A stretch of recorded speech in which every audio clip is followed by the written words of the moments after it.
सभी को मेरा नमस्कार। और आज हम फिर एक नए टॉपिक के साथ आप के लिए मैं तैयार हूं। जैसा कि आप देख रहे हैं, पिछले नोट सेट के एग्जाम में आजकल क्लिनिकल बेस्ड क्वेश्चन आ रहे हैं, कई बार डिस्प्निया की ग्रेडिंग भी पूछी गई है। उसी प्रकार आज मैं एक नए टॉपिक डी मैस्टर स्कोर के साथ आपके सामने हूं। डी मैस्टर स्कोर क्या होता है, इसकी ग्रेडिंग क्या होती है, किस किस मायनों में ये होती है, वो आज हम समझेंगे। डीमेस्टर स्कोरिंग सिस्टम सबसे पहले GERD gastro oesophageal reflux disease को क्लिनिकली आइडेंटिफाई करने के लिए किया जाता है। और ये जो टेस्ट है वो 24 आवर PS टेस्ट मॉनिटरिंग के साथ होता है।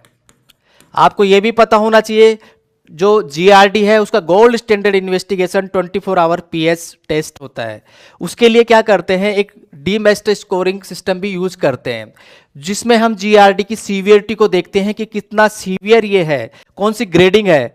तो इसमें अलग अलग फीचर्स दिए गए हैं, जैसे हर्ट बर्न, रेगर्जिटेशन और डिस्फेजिया। तीनों क्लासिकल ट्रायड के सिम्टम है, ये GERD के क्लासिकल ट्रायड बनाते हैं। तो हर्ट बर्न, जिसको हम पायरोसिस भी कहते हैं, अगर ग्रेडिंग जब हम करते हैं, अगर उसमें कोई भी हर्ट बर्न नहीं हो रहा है तो उसको हम 0 ग्रेडिंग में रखते हैं।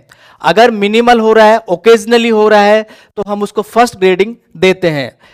अगर मान लो जो हर्ट बर्न है वो मॉडरेट कंडीशन में हो रहा है और उसको मेडिकल थेरेपी की आवश्यकता पड़ रही है, मेडिकल मैनेजमेंट की आवश्यकता पड़ रही है, तो वो ग्रेड 2 में जाएगा। और अगर मान लो सीवियर कंडीशन में हो रहा है और डेली जो रूटीन एक्टिविटीज है वो अफेक्ट हो रही है, तो वो ग्रेड 3 में जाएगा। इस तरह से जो हर्ट बर्न के हिसाब से 0, 1, 2, 3 ग्रेड में इसको रखते हैं।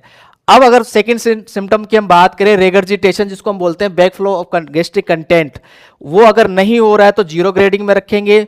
मिनिमल हो रहा है, ओकेजनली हो रहा है, तो उसको फर्स्ट ग्रेडिंग हम देंगे। और अगर मान लो वो मॉडरेट हो रहा है और पोजीशन चेंज करने पे हो रहा है या स्ट्रेनिंग आने पे हो रहा है, स्ट्रेनिंग का मतलब कोई वजन उठा रहे हैं तब आप हो रहा है, तो उसको ग्रेड 2 देंगे। और मान लो अगर उसके सीवियर सिम्टम्स देखने को मिल रहे हैं और एस्पायरेशन तक हो रहा है, तो उसको हम ग्रेड 3 देंगे। इसके बाद अगर थर्ड जो सिम्टम्स है, डिस्फेजिया, डिफिकल्टी इन स्लोविंग, इसके अकॉर्डिंग उसको किस तरह से ग्रेडिंग में बांटा जाता है वो भी हम देखेंगे। अगर डिस्फेजिया नहीं है तो 0 ग्रेडिंग होगी, मिनिमल है, ओकेजनली है, तो ग्रेड 1 में वो जाएगा। और अगर मान लो डिस्फेजिया हो रहा है और फूड को क्लियर करने के लिए फ्लूइड की आवश्यकता पड़ रही है, तो उसको 2nd ग्रेड में देंगे। और थर्ड जो होता है कि अगर मान लो फूड का इंफेक्शन हो गया है, इतना कि वो इम्पैक्ट आ रहा है, वो खाना आगे नहीं जा रहा, तो वो 3rd कैटेगरी में या 3rd ग्रेड में आएगा। इस तरह से डीमेस्टर स्कोरिंग सिस्टम बनाया गया है। और इसको ये क्लिनिकल टूल है जो कि गैस्ट्रो इसोफेगल रिफ्लक्स डिजीज को आइडेंटिफाई, क्लिनिकली इसको डायग्नोज करने के लिए बनाया गया है। Thank you.